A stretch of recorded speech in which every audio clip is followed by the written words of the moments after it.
it was kind of weird to have, when I got transferred, I had an area size of, I don't know, maybe a couple square miles. Like that was the size of my area in Mesa. It wasn't very big, very dense. I was covering like 3 wards, but it was like a few square miles, to an area that was, I couldn't even tell you how big it was. It took, it's just huge, from Scottsdale to Surprise, Anthem to I don't know. Sometimes we'd go down to, I'm blanking on that city name. Whew. Anyway, south. I can't remember the name right now. But the area was so huge, and it was kind of overwhelming at first. I went from biking to driving 2,000 miles or more a month. It was a big change in that way. Being put in now Phoenix, which is a big city. We were in an apartment in the middle of the city, which was kind of different. And then to be teaching a whole another group of people. Working with the deaf population was very different.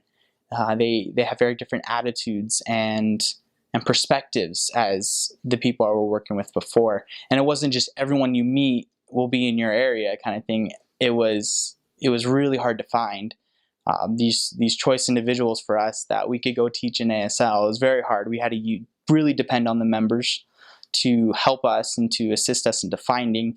And that was probably the hardest thing to adjust to, is the finding was so much harder. But the people are wonderful, and they love the missionaries. And I was in that branch for a year, and I just love everyone there, and built great relationships with them. And that was probably one of the neatest things, is to be able to be involved in that. We worked so hard when I got there, they split the area. So we had 2 ASL areas, but still one branch. And there was an east and the west, and I did 6 months in the west and 6 months in the east. So I kind of got a good feel of both. And we worked so hard to get that branch to split. We wanted it so bad, and we worked and worked, and we had lots of success. And it was a lot because the members were finding for us and helping us find, and helping us teach as well. We had a ward missionary that was on the ball and was always getting people to our appointments and helping us at church. And then about, I would say 6-7 months after I went home, they finally split the branch, and so now it's 2 branches.